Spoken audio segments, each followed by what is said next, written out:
el licenciado Rolando Emanuel Jiménez. Licenciado, buenos días, bienvenido a PAB. Muy buenos días, Alfonso, y buenos días al público que siempre te está escuchando. Bueno, estuvo participando de un foro sobre esta situación y yo creo que lo empecemos para los que no son abogados que están en la audiencia.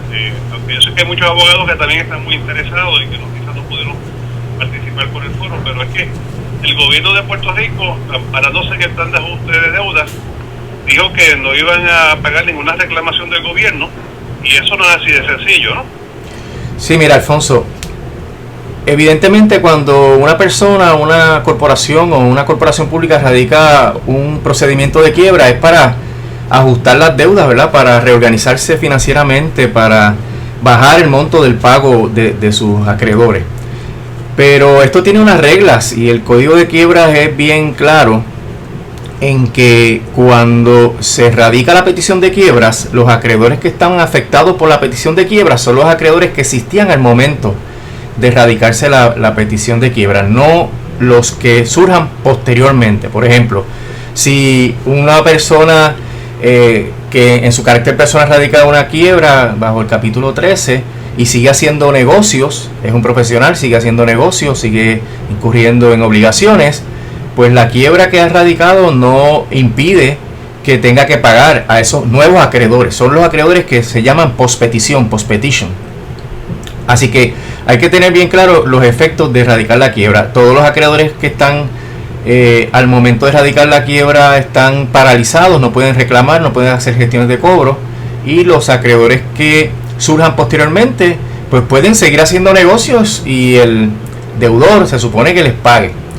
Eso también ocurre en el código de quiebra y bajo promesa conforme a lo que se incorporó en la ley promesa del código de quiebras, que es que lo que afecta a los acreedores al momento de confirmarse el plan es efectivamente lo que mencioné, el asunto de que son los acreedores que estaban antes de la quiebra, no los que vinieron después. Recuerda que el gobierno sigue haciendo negocio. El gobierno sigue operando, sigue ocasionando daños y perjuicios, deja de pagarle a suplidores, despide personas, incurre en discrimen político, y todas esas personas, aún después de la quiebra, se supone que puedan hacer sus reclamos judiciales, y eso es parte de los procesos, ¿verdad? Y costos operacionales del gobierno. Eso es la teoría según el código de quiebra. No obstante, Alfonso, y ya habíamos comentado esto un poco anteriormente, cuando el plan de ajuste de la deuda se confirma, la Junta incorporó un lenguaje para que esa paralización y descarga de las deudas se extienda no solamente a los acreedores que existían al momento de haberse radicado la quiebra, que en Puerto Rico fue el 3 de mayo del 2017, sino que también esa descarga de las deudas se extienda hasta el 15 de marzo del año 2022, es decir, incluyendo a todos los reclamos que se llevaron a cabo, o que se tengan y no se han llevado a cabo, no se han presentado en el tribunal durante ese término, 3 de mayo del 2017 y 15 de marzo del 2022, apenas un par de meses atrás. Eso es por virtud del lenguaje que la Junta puso en el plan y que AFAF no objetó. Recuerda que AFAF es parte de este proceso y tenía voz en todos estos trámites y consintió, es lo más probable que ocurrió, consintió a que entonces no solamente se paralicen los acreedores que tenían deudas al momento de radicarse la petición de quiebra del gobierno, sino todos los demás, y esos pueden ser miles de casos, Alfonso, porque el gobierno tiene una operación grandísima y tiene muchos negocios, incumple, discrimina, deja de pagar, etcétera.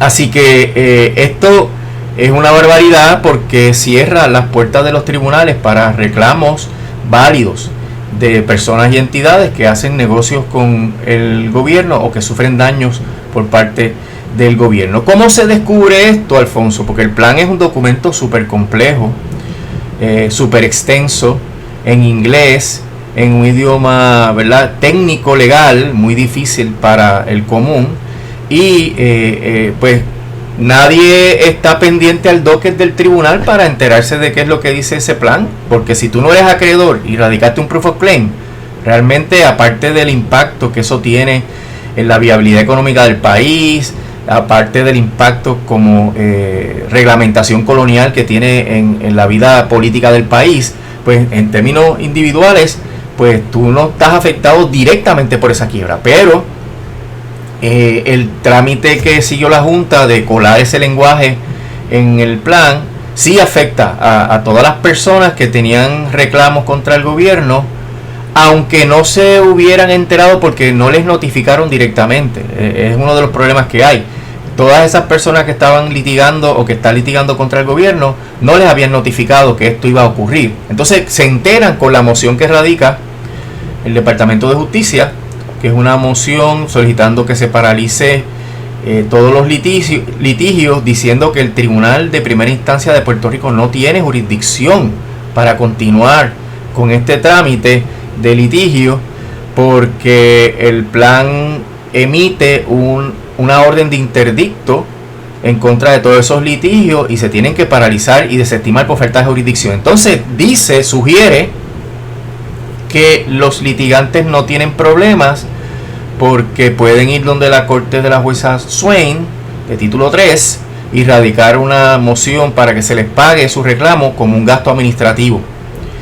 Y que en ese sentido se benefician porque un gasto administrativo tiene prioridad y también los gastos administrativos se pagan completo.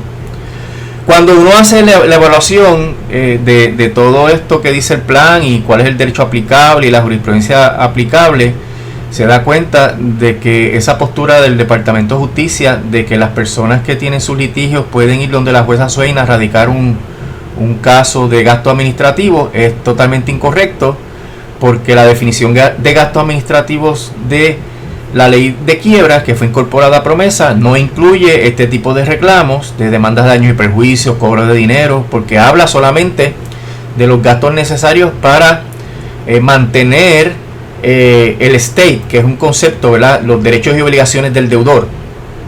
Esos son gastos operacionales, gastos que son necesarios para que el deudor siga operando.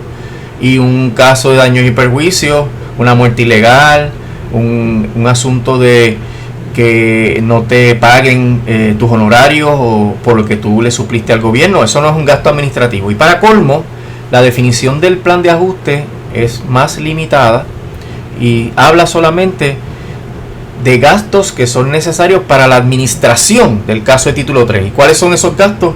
Pues los gastos de los honorarios profesionales de los consultores, de los abogados, de los financieros, etcétera. Así que dos problemas que se presentan aquí, Alfonso. Número uno, pretenden, sin haberte notificado adecuadamente, que tu caso de daños y perjuicios, de cobro de dinero, de discrimen contra el gobierno se archive definitivamente y que no puedas reclamar. Y segundo, que vayas a la corte de la jueza Swain con una petición de gastos administrativos cuando la ley ni el plan establecen que tus reclamos son gastos administrativos. Así que eso es un engaño. Para colmo, Alfonso, la fecha para que tú radicaras esas peticiones de gastos administrativos venció el 13 de junio de este año. Así que ya pasó. Y las personas que no hayan hecho ese reclamo, en teoría, ¿verdad?, aunque nuestra postura es que no le aplica ese derecho a esas personas, pero en teoría podrían estar perdiendo su derecho. Por fortuna, Alfonso, dos litigantes, uno del Foro Federal de Puerto Rico y otro del Foro Estatal, pues recurrieron a nosotros, ¿verdad?, para que le apoyáramos y les recomendamos que radicaran una moción para una prórroga de ese término que venció el 13 de junio, para que se extendiera por 120 días más.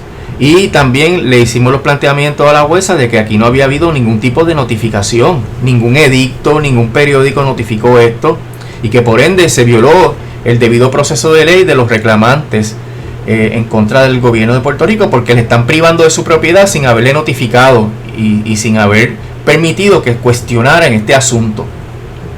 La jurisprudencia es clara en el derecho de quiebras norteamericano de que ningún plan de ajuste de la deuda puede anular una reclamación si tú no fuiste notificado.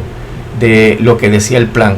Y que no basta un conocimiento general, genérico, como tienen todos los puertorriqueños y puertorriqueñas, de que aquí hay una ley promesa y de que hay un caso de quiebra. Ese es un conocimiento genérico del caso. No basta ese conocimiento genérico para que tú pierdas ese derecho, para que el gobierno pueda anular tu reclamación.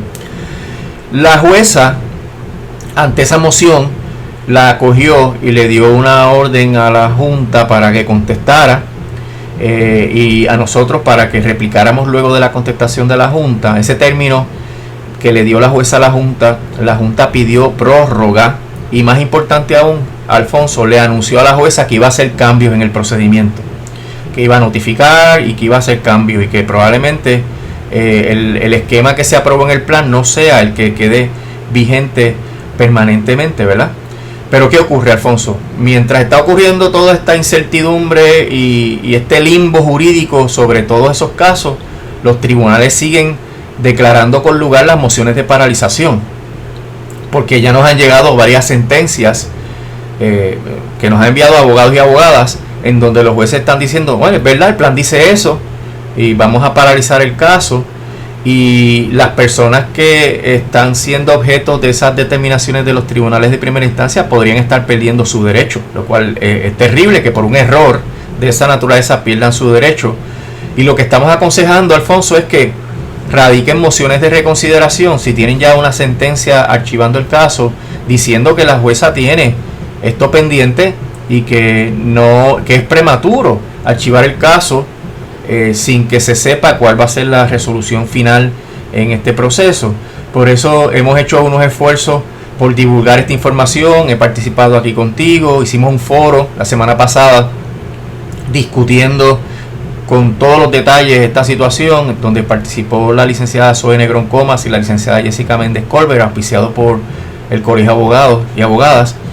Y aprovecho este espacio, ¿verdad, Alfonso?, para que las personas se enteren del estatus de esto y que hagan todas las gestiones necesarias para que enteren a los tribunales de primera instancia que están considerando esas mociones de paralización, para que les digan, mire, esto está pendiente, la jueza no ha resuelto, y habría la oportunidad de que los casos se salven, de que no se tengan que archivar, particularmente por violaciones al debido procedimiento de ley, donde hay un plan de ajuste de la deuda que coló como una bola de humo un lenguaje totalmente contrario a lo que dice el Código de Quiebra, porque el Código de Quiebra habla de que los acreedores que se perjudican son los antes de la petición de quiebras, y que por ende no hay un cumplimiento con los requisitos mínimos del debido procedimiento de ley, y eso podría ser que los litigantes estén excluidos del injunction, del interdicto que le quieren imponer en este tipo de caso de quiebra, para archivar, para desestimar su reclamación. Así que es importante, ¿verdad?, que se divulgue esta información, porque en realidad lo que está pasando es debido a muerte para los reclamantes, y en este tipo de reclamo, Alfonso, hay casos de accidentes de tránsito con daños y lesiones personales serias, hay casos de muerte, hay casos de muerte ilegal, hay casos de violación de derechos civiles, o sea, hay casos bien serios que se podrían perder si no se hacen las gestiones apropiadas, para que esas sentencias que está dictando el tribunal no sean finales y firmes, para que se le dé la oportunidad al litigante de que se espere por la determinación de la jueza, y que cada cual entonces haga lo que corresponde en derecho a la luz de lo que resuelva la jueza. Le pregunto, ¿una situación similar había ocurrido anteriormente? No, Alfonso, en el caso de Detroit, donde hay un lenguaje similar pero menos restrictivo, no hay evidencia de que se haya cuestionado o que se haya aplicado como se quiere aplicar aquí. O sea, un plan de ajuste de la deuda puede tener cláusulas que nunca se pongan en vigor y que nadie proteste y nadie se entere. A pesar de la similitud del lenguaje del plan de Detroit, no hay ningún caso en donde un acreedor haya planteado que ese interdicto que pone el plan está aplicando indebidamente o injustamente a una reclamación que se radicó después de la petición de quiebra. Y eso podría indicar, Alfonso, que aunque el plan lo decía, no lo aplicaron. Aquí el problema es que vino el Departamento de Justicia a decir, ojo, todos estos casos no sirven, hay que archivarlos porque el plan tiene un interdicto que paraliza todos estos reclamos, bla, bla, bla, y ahí es que explota el problema. Pero aparentemente eso no pasó en Detroit, Alfonso, porque habría jurisprudencia sobre el tema y no la hay. Y le pregunto, porque usted nos explicó esto de una manera relativamente sencilla. Aquí la Secretaría de Justicia está cometiendo errores o aquí hay algo de gancería, y la palabra es mía, la suya. Mira, aquí puede haber las dos cosas, Alfonso. Número uno, es una gancería de la Junta haber puesto un lenguaje en el plan de ajuste de deuda que va contrario a lo que establece el Código de Quiebra. Que, mira, es bien sencillo. El Código de Quiebra dice, una vez se confirma el plan, las reclamaciones que se descargan, descargar es que se borran, se eliminan, son las reclamaciones de los creditors, de los acreedores. Y cuando tú vas a la definición de lo que es un creditor en un caso de quiebra, dice todos aquellos que tenían un reclamo antes de la radicación de la petición de quiebra. Así que ese espacio entre el 3 de mayo del 2017 y el 15 de marzo del 2022 no crea creditors. Ahí no hay creditors en el sentido de la ley de quiebra. Por tanto, esos creditors que no existen, ¿verdad? No se afecta a ninguno. Y esto es una gancería. Le pasaron eso como bola de humo a la jueza. A FAF se cayó la boca, o no vio, o no se dio cuenta, o los cogieron de bobo. Algo pasó ahí. Pero entonces viene el Departamento de Justicia, se pega de eso, radica tal vez cientos de mociones. De paso, el Colegio de Abogados y Abogadas hace tiempo que está haciendo las gestiones para que la administración de los tribunales entregue las estadísticas sobre cuántos casos están afectados por esta moción del Departamento de Justicia, y todavía no se tienen los datos, ¿verdad? Que es algo importante para que se vea el impacto. Y el otro asunto, Alfonso, es que este embeleco que saca justicia, que ahí sí que es un error craso de justicia, decir que aquí entonces estos litigantes pueden ir a la corte de la jueza Swain a pedir gasto administrativo. Eso es un disparate, porque como te mencioné, en el Código de Quiebra los gastos administrativos son los que se necesitan para mantener los derechos y obligaciones del deudor, el estate, y en el plan se define gastos administrativos como los gastos de administración del caso de quiebra. Ninguna de estas dos definiciones aplica. De hecho, la definición del plan de ajuste es más restrictiva que la definición que establece la ley de quiebra. En eso hay otra diferencia entre lo que dice la ley y lo que dice el plan. Así que ahí no aplica la cuestión de los gastos administrativos, y el secretario de Justicia usa esa teoría del gasto administrativo para tratar de convencer al tribunal de que no está haciéndole ningún daño a los litigantes, a los demandantes, con archivarle el caso, porque estos pueden recurrir a la corte de la jueza Swain con una petición de gasto administrativo, y eso induce a error al tribunal, porque el tribunal puede decir, bueno, aquí no pasa nada porque que se vayan a la corte de la jueza Swain. Primero, que no aplica la definición de gasto administrativo, y segundo, que ya pasó la fecha. Eso fue el 13 de junio. Ahí es que la moción que radicamos nosotros en beneficio de estos litigantes puede beneficiar a todos y todas los que están pendientes ante el tribunal de primera instancia demandando al gobierno, porque la extensión sí va a ser para todos y todas, porque obviamente no se cumplió con el debido proceso de ley mínimo de que saliera una orden para los periódicos, para que publicaran edictos, para que todo el mundo se pueda dar por enterado y que entienda cuál es el trámite que hay que seguir, si alguno. Pero el issue central va a ser, Alfonso, yo no sabía nada, yo no me enteré, yo no estoy en la lista de los acreedores del gobierno central, yo no he sido notificado nunca de una orden de la jueza Taylor Swain. ¿Cómo yo voy a saber qué es lo que yo tenía que hacer, o cómo yo debía saber que se iba a dictar esta orden que iba a afectar mi caso cuando nadie me instruyó ni me explicó? Por ende, ninguno de estos litigantes tuvo la oportunidad de objetar el plan. Si esto se hubiera notificado, Alfonso, muchos de ellos podían comparecer a objetar el plan y decir, pero ¿cómo es posible que el injunction de la orden de confirmación se extienda a casos post-petition si la ley de quiebra no permite eso? La ley de quiebra, Alfonso, es una ley de excepción. Es una ley que permite que los deudores no le paguen a los acreedores, por tanto afecta el cumplimiento de los contratos. Es una ley que establece un orden de prioridades que no es necesariamente el orden de prioridades que tenía el deudor con sus acreedores. Es una ley que permite la descarga de las deudas, o sea que conflige con muchos derechos, con los derechos de propiedad, con los derechos de los contratos, con la libertad de contratación, etcétera. Por ende, la ley no puede interpretarse más amplia o más allá de lo que dijo el Congreso. Y si el Congreso dice que el injunction del plan de ajuste de la deuda y de la orden de confirmación se extiende a este tipo de reclamación, un plan no puede irse más allá.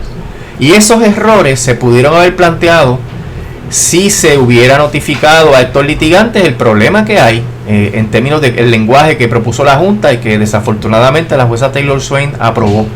Así que es una situación de ambas instancias, Alfonso.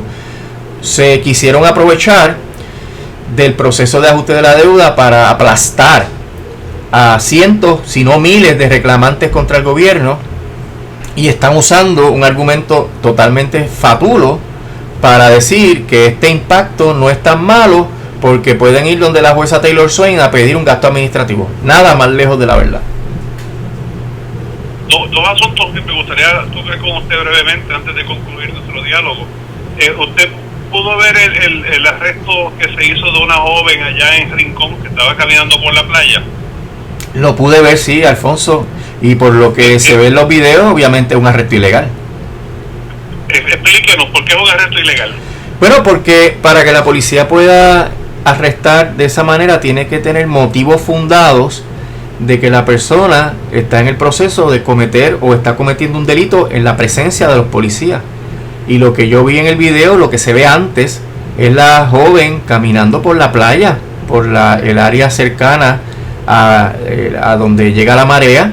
No estaba de ninguna manera interviniendo con los policías, no estaba de ninguna manera dentro del perímetro que esos policías estaban cubriendo ilegalmente, porque están defendiendo algo que es totalmente ilegal. O sea, eso es una barbaridad. Y tú ves que ella va caminando así por la playa y de repente salen dos agentes persiguiéndola y la agarran, cuando lo más que ella pudo haber estado haciendo es haciendo manifestaciones protegidas por la primera enmienda de la Constitución de los Estados Unidos, que país que celebra la independencia aquí en Puerto Rico, en su colonia, ¿verdad?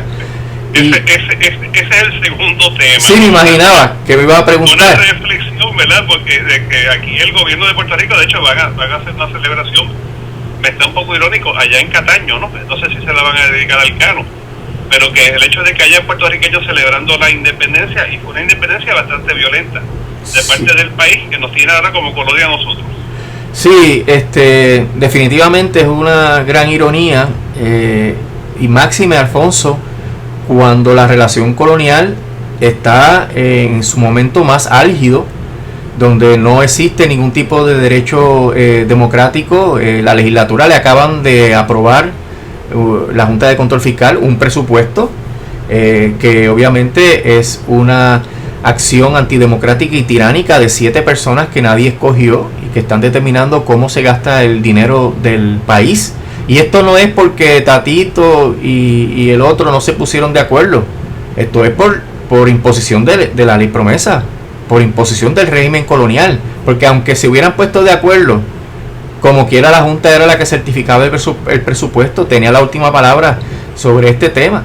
Así que estamos viviendo una relación colonial en crisis total, en donde se está recurriendo a acciones violentas a tal grado que el Congreso no ha tenido el más mínimo pudor de respetar las mínimas instituciones democráticas que se tienen aquí en Puerto Rico, y le ha impuesto una junta de 7 procónsules que hacen y deshacen todo lo que debe ocurrir aquí en el país. Y ojo, que van por más, ¿verdad? Van por las leyes laborales que se aprobaron recientemente, que lo que hacen es restablecerle algunos de los derechos que le quitaron en el año 2017 con la ley 4. Y aquí los políticos, ¿verdad? Como si nada, han normalizado el coloniaje, Alfonso, y seguirá la Junta pasándole el rolo en los tribunales, porque hasta que no hagan planteamientos medulares hasta que no establezcan un plan para sacar la Junta y derrotar el coloniaje en Puerto Rico, pues seguirán siendo títeres, donde la Junta es el titiritero y los líderes legislativos y el gobernador son los títeres que hacen lo que la Junta diga. ¿Usted tiene alguna duda de que si tuviéramos a un George Washington viviendo aquí en Adjunta, en Cabo Rojo, en Arecibo, que hubiera tomado las armas en contra del gobierno de Estados Unidos ante lo que nos está ocurriendo ahora? Alfonso, el derecho a la rebelión armada es un derecho inalienable que tienen todos los países y tiene Puerto Rico, reconocido por el derecho internacional. Es irónico, ¿verdad?, que Estados Unidos, habiendo tenido que pelear una guerra colonial contra Inglaterra, habiendo tomado las armas contra Inglaterra, pues tenga esta situación de intervención. Estados Unidos nos invadió, nos ha sujetado como colonia durante toda la vida, ha perseguido a las fuerzas que han resistido esa invasión y ese coloniaje, y aquí pues tenemos un sector pues psicológicamente distorsionado que sigue haciéndole pleitesía, sigue lamiendo las cadenas del esclavo, y eso pues hay que seguirlo denunciando, Alfonso, y discutiendo, porque es la única manera en la cual poco a poco se van liberando las conciencias, porque la educación es la mejor herramienta contra el coloniaje, y en Puerto Rico se ha estado dando un proceso de creación de conciencia a base de la educación, a base del debate. Ya no hay palabras prohibidas, ya tú puedes decir imperialismo, colonia, independencia, lucha armada, y la gente le está perdiendo el miedo a las palabras, y cuando la gente le pierde el miedo a las palabras, vienen los cambios, Alfonso. Pero también escuchamos gente que plantea de que no somos viables como país. Digo, uno plantearía que evidentemente no somos viables como colonia, ¿no?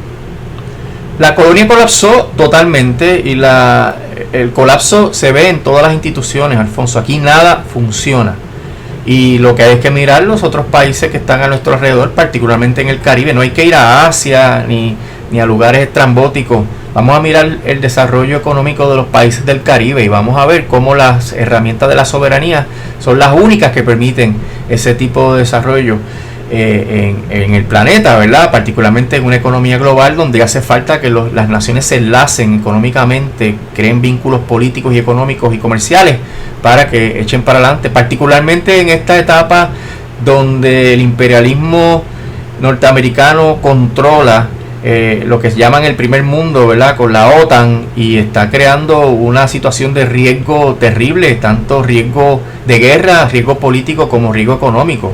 Puerto Rico debe tener la opción de establecer relaciones comerciales con los países que realmente apoyen su crecimiento y desarrollo económico, y no quedar atados a unas políticas que están llevando al planeta completo por el camino de la amargura, y que las consecuencias podrían ser terribles, ¿verdad?, para Puerto Rico si seguimos en esta atadura con los Estados Unidos.